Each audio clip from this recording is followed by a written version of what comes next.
বিজেপির মদতদাতা তৃণমূল এখন বাংলায় সরকারে আছে, যদিও পরোক্ষভাবে বাংলায় দলিত শোষিত সমাজের মানুষের উপর অত্যাচার হচ্ছে, যেটা বিজেপি আরএসএস আসলে প্রত্যক্ষ হবে অত্যাচার ব্যভিচার। সেই অত্যাচারটা এখন পরোক্ষভাবে তারই একটা অনুপ্রেরণাকারী আরএসএস এর ভাবশিষ্যা, মোহন ভগতের ভাবশিষ্যা মমতা ব্যানার্জি, সেই স্টিম রোলার আমার বাংলার মানুষ আমাদের উপরে চালাচ্ছে। সাথে দক্ষিণ 24 পরগনার মানুষ, আমরা দক্ষিণ 24 পরগনায় কলকাতা চ্যাটার্জি ব্যানার্জি ভট্টাচার্যিরা কি বলে জানেন সাথী? এই দক্ষিণ 24 পরগনা প্রত্যেককে ক্ষমতায় নিয়ে এসেছে, যে সরকার এসেছে, সে কংগ্রেস বলুন, সিপিএম বলুন, আজকে তৃণমূল বলুন। সাথে এই দক্ষিণ 24 পরগনা যদি প্রথম সাথ না দিত 2011 সালে আরেকবার বলে আসতে হতো সাথী। এই দক্ষিণ 24 পরগনা আমরা সাধারণ মানুষ প্রথম সাথ দিয়েছিলাম। আর এই দক্ষিণ 24 পরগনা পশ্চিমবঙ্গের মধ্যে সব থেকে পিছিয়ে পড়া জেলা। পশ্চিমবঙ্গের মধ্যে যদি বলা হয় সব থেকে পিছিয়ে পড়া জেলার নাম বলা হয়, সেটা হচ্ছে 1 নম্বরে দক্ষিণ 24 পরগনা জেলা। সাথী লক্ষ্মীকান্তপুর লোকালকে ওরা ঝিবালি লোকাল হিসাবে, কলকাতায় উচ্চবর্ণরা দেখবেন বলে ওই ঝিবালি লোকাল ঢুকেছে, লক্ষ্মীকান্তপুর লোকাল বলে না। ক্যানিং লোকালকে ওরা মাছবালি লোকাল বলে, ডায়মন্ড হারবার লোকালকে ওরা সবজিবালি লোকাল বলে। সাথী সাথী এগুলো ঘৃণা হয় না, এগুলো মনে দংশন হয় না সাথী? এই ট্রেনে যখন যায় আমার ঘরের মা বোনেরা, আমার ভাইয়েরা যখন যায় বাদুর ছোলা করে জীবনকে হাতের মুঠোয় করে নিয়ে যায় সাথী। কি অবস্থা করে যায় তারা? কলকাতাতে লেবারের কাজ, অধিকাংশ মানুষ আমরা লেবারের কাজ করতে যাই। পশ্চিমবাংলায় নতুন তো একটা কলকারখানা তৈরি হয়নি, উপরন্তু ইংরেজদের আমলে তৈরি করা কলকারখানাগুলো শয়ে শয়ে কলকারখানা বন্ধ হয়ে গেছে সাথী। একটা নতুন কিছু কলকারখানা না সিপিএম এর আমলে হয়েছে, না আজকে তৃণমূলের আমলে হচ্ছে। সেইগুলো পুরানো ইংরেজদের আমলের কলকারখানাগুলো বন্ধ হয়ে সেখানে রিয়েল এস্টেট করছে চ্যাটার্জি অ্যান্ড গ্রুপ, ব্যানার্জিয়ান গ্রুপ রিয়েল এস্টেট করছে। ওয়ান টাইম প্রোডাকশন, ওখানে ওয়ান টাইম লেবারের কাজ করছে। যেই বিল্ডিংগুলো কমপ্লিট হয়ে গেল আমার গ্রাম বাংলার ভাইয়েরা লেবারেরা আর ওই বিল্ডিংয়ের ধারবারে ঢুকতে পারে না, একবারই কাজ পায়। ওখানে যদি কোনো কারখানা কলকারখানা থাকতো, পুরানো ইংরেজদের আমলের কারখানাগুলো মডিফাই করা হতো, সেগুলো কি হতো? উৎপাদন হতো, প্রতিনিয়ত কাজ পেত, জেনারেশন পরে জেনারেশন কাজ পেত সাথী। সেগুলো নেই। আপনারা দেখবেন বিভিন্ন জায়গায় কলকারখানার নাম করে 100 বিঘে জমি ঘিরে রেখেছে, সেখানে কোনো উৎপাদন হয়নি, সেখানে কোনো উৎপাদন হয়নি। সেখানে ফুর্তি আমোদ করছে উচ্চবর্ণরা, উঁচু পাঁচিল দিয়েছে। আপনি দেখুন 10, 20, 50 বছর করে ঘিরে রেখেছে কয়েক 100 বিঘা করে জমি, সেগুলোতে কোনো কারখানা একটাও হয়নি সাথী।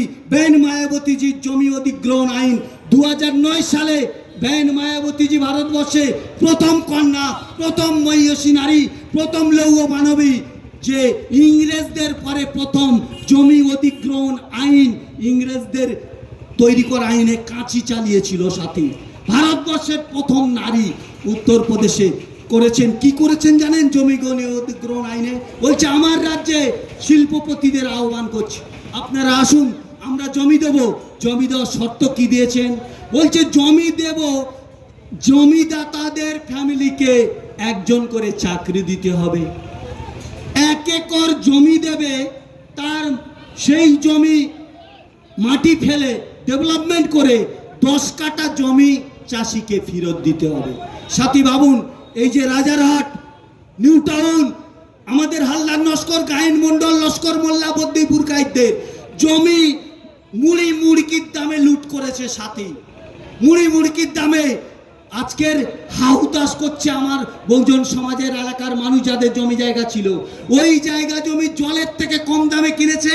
আজকে সেই জমির দাম 40 লক্ষ, 50 লক্ষ, 1 কোটি করে কাটা দাম হয়েছে সাথী। ব্যাংজি বলছে ডেভেলপমেন্ট করার পরে, জমি উঁচু করার পরে জমির দাম বাড়ে সাথী। 10 কাঠা জমি যদি ফিরিয়ে দেওয়া যায়, সেই জমি যদি বিক্রি করে, তাহলে ওই চাষি আবার কত টাকা পায় সাথী? জমির যে বাজার দর, তার 3 গুণ দাম চাষিকে দিতে হবে, 3 গুণ দাম। পরিবারকে একজনকে চাকরি দিতে হবে সাথী। কি ব্যবস্থা! যদি যে জমি নেবেন, যদি সেখানে 5 বছরের মধ্যে উৎপাদন শুরু না করেন, জমি ফিরিয়ে দেওয়া হবে চাষিদের সাথে। যদি 5 বছরের মধ্যে মালিক যদি উৎপাদন না করেন তাহলে সেই জমি কৃষকদের ফিরিয়ে দিতে হবে, এমন আইন তৈরি করলেন। প্রাইভেট কোম্পানি, শুধু মানে সরকারি নয়, প্রাইভেট কোম্পানিগুলোর জন্য বেঞ্জি উত্তরপ্রদেশে রিজার্ভেশন ব্যবস্থা চালু করলেন। সাথে সরকারি শুধু না, প্রাইভেট যত কোম্পানি সেখানেও এসসি এসটি ওবিসিদের জন্য রিজার্ভেশন চালু থাকবে। সাথে কেন্দ্র রাজ্য সরকার কি করলো জানেন? গ্লোবালাইজেশন, প্রাইভেটাইজেশন, এই যে বিশ্বসায়ন নাম দিয়ে প্রাইভেটাইজেশনের মাধ্যমে কি করলো জানেন? এসসি এসটিদের চাকরিগুলো খতম করে দিল।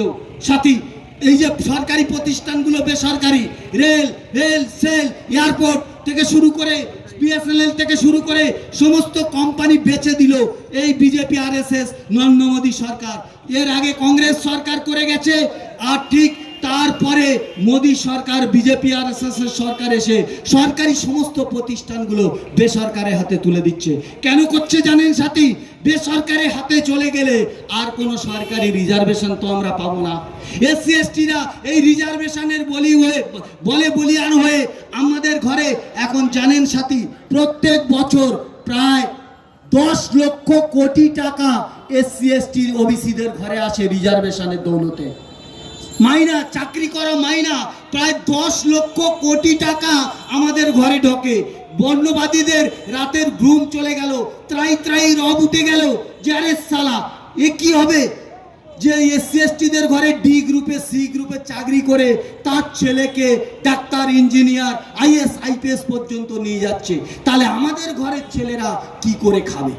ওদের ঘরের ছেলেরা যদি ওই জায়গায়, তাই করলো কোর্টের মাধ্যমে রায় দেওয়া করালো, সুপ্রিম কোর্টের মাধ্যমে, পার্লামেন্ট ভবনে করলো না, সাহস পেল না, সুপ্রিম কোর্টের মাধ্যমে রায় দেওয়া করালো যে একজন পরিবার থেকে যদি একবার এসসি এসটি সুযোগ নেবে, যদি দ্বিতীয় জেনারেশন সুযোগ নেয় তাহলে কি হবে? সরকার যে কোনোভাবে তাকে জেল জরিমানাও পর্যন্ত করবে। তার জন্য কেন্দ্র বা কোর্টে কোনো বিচারের জন্য যাওয়া যাবে না। কি সাংঘাতিক ব্যবস্থা করলো! যদি একবার মাত্র সুযোগ নেবে, অর্থাৎ আমার বাবা শিডিউল কাস্টের রিজার্ভেশন থেকে চাকরি পেয়েছে, কিন্তু আমি তার সন্তান, আমি আর শিডিউল কাস্টের রিজার্ভেশন পাবো না। কি ব্যবস্থা করলো! তাহলে কি হবে?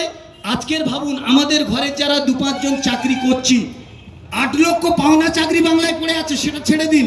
যারা 2-5 জন করছি তাদের ছেলে মেয়েদের একটু ইংলিশ মিডিয়ামে পড়াচ্ছি, ভালো পড়াচ্ছি, লেখাপড়া শেখাচ্ছি। কেন? যদি আইএস আইপিএস ডাক্তার ইঞ্জিনিয়ার 2-1 জন হয়।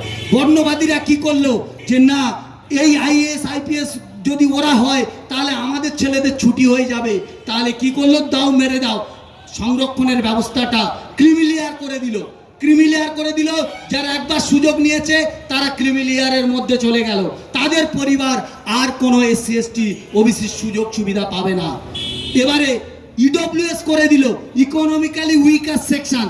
বললো ইকোনমিক্যালি উইকার সেকশন থেকে চাকরি বাকরির জায়গা দেওয়া হবে। সাথী, এই ইডব্লিউএস করে দিয়ে আমাদের এসসি এসটি ওবিসিদের মধ্যে দ্বন্দ্ব বাঁধিয়ে দিল। সাথী, এই ইডব্লিউএস করে উচ্চবর্ণদের যারা নিচের দিকে ছিল তাদের ব্যবস্থা করে দিল, কিন্তু আমাদের ঘর থেকে তো ওরা তুলবে না। এই ইডব্লিউএস ব্যবস্থা, ক্রিমিলিয়ার ব্যবস্থা যেটা হয়েছে, আগামী দিনে জেনে রাখুন, বহুজন সমাজ পার্টিকে যদি ক্ষমতায় আমরা না আনি তাহলে আগামী দিনে আমাদের ঘরের কোনো সন্তান সন্ততি doctor, engineer, professor, master, doctor, is IPS তো দূরের কথা, আমাদের ঘরে আগামী দিনে চাপরাশির চাকরিও জুটবে না। সাথী, তাই সজাগ হতে হবে সাথী, যাতে আমরা না পৌঁছাতে পারি। সমস্ত রকম ব্যবস্থা বর্ণবাদীরা ব্যবস্থা গ্রহণ করছে যাতে চাকরি বাকরির ভাগিদারিতে আমরা যাতে না ঢুকতে পারি। সাথী, এই যে রিজার্ভেশন ব্যবস্থা আমাদের দরকার নেই। বাবা সাহেব আম্বেদকর বলেছিলেন রাজনৈতিক সংরক্ষণ আমাদের দরকার নেই, 10 বছরের মধ্যে খতম করে দেওয়া উচিত। সাথী, স্বাধীনতার 80 বছর অতিক্রান্ত হয়ে গেল, কিন্তু আর তো কই সংরক্ষণ এই যে রাজনীতির ক্ষেত্রে সংরক্ষণ পলিটিক্যাল রিজার্ভেশন তো বন্ধ হলো না, তার ফলে গোলাম চামচা এই যে 80 বছর ধরে এসসি এসটি ওবিসি সমাজের বেশ কিছু গোলাম চামচা রিজার্ভেশনের দৌলতে বিধান ভবনে পার্লামেন্টে যাওয়া শুরু হলো, এখনো বজায় রইল। সাথী বহুজন সমাজ পার্টি 294টা আসনে প্রার্থী দেবে। বহুজন সমাজ পার্টি 2026-এর নির্বাচনে 294টা আসনে প্রার্থী দেবে এবং সমস্ত আসনে এসসি এসটি ওবিসি মাইনরিটি সমাজের প্রার্থীরা ক্যান্ডিডেট লড়বে সাথী, সমস্ত আসনে। তাহলে আমাদের তো রাজনৈতিক রিজার্ভেশন দরকার নেই। আমরা কেন মাত্র 80টা সিটে দাঁড়াবো? রিজার্ভ করা 80টা সিটে আমরা 294টা সিটে এসসি এসটি ওবিসি ভোট আমাদের সাথী। 1.5% ব্রাহ্মণ। আজকের অভিষেক ব্যানার্জি ডায়মন্ড হারবারের নেতা, আর ওখানকার ত্রাসকে জাহাঙ্গীর খান। আচ্ছা সাথী, আপনারা বলুন ওখানে ভোট কাদের? এসসি এসটি ওবিসি মাইনরিটিদের। ওখানে অভিষেক ব্যানার্জির সমাজের কটা ভোট আছে?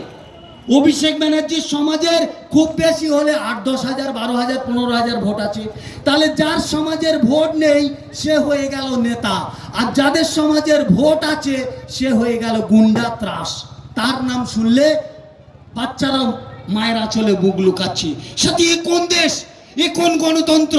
সাথী, প্রকৃত গণতন্ত্র উচ্চবর্ণকে, প্রকৃত গণতন্ত্র সেই দিন ভারতবর্ষে বাংলায় প্রতিষ্ঠা হবে যেদিন উচ্চবর্ণকে নিচে নামাবেন আর বঞ্চিত শোষিত সমাজ শাসক বানাবেন।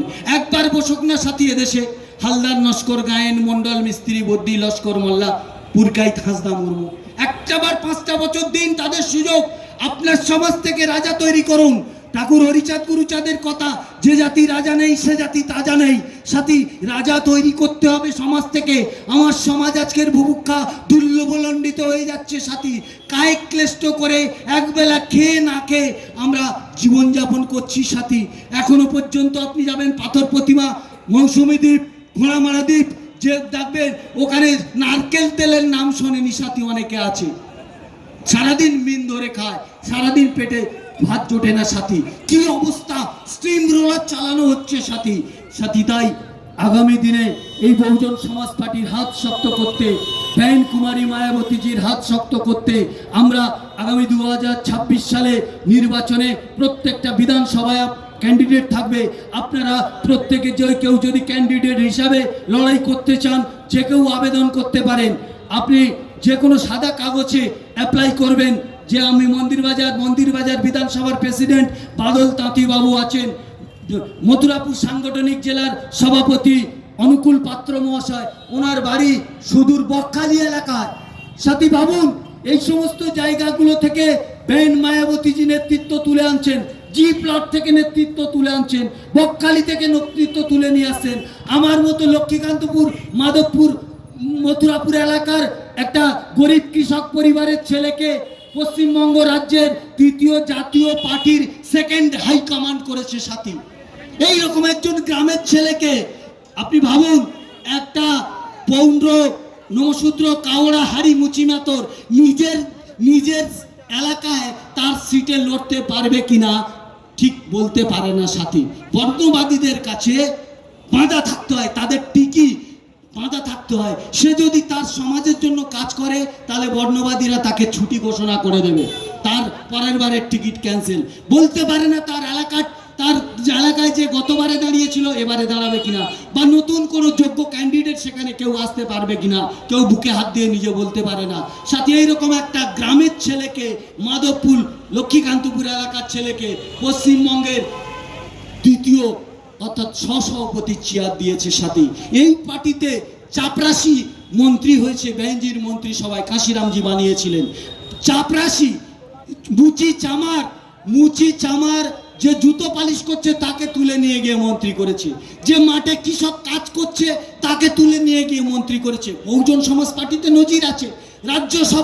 রাজ্যসভায় গেছে দিনমজুর ঘরের ছেলে সাথী, রাজ্যসভাতে পাঠিয়েছে মায়াবতীজি, মান্যবর কাশিরামজির সাথী। হাজার হাজার উদাহরণ সাথী, কত। এরপরে আরও বক্তা রয়েছেন, আজকে সবার প্রধান বক্তাও রয়েছেন, আপনারা শুনছেন।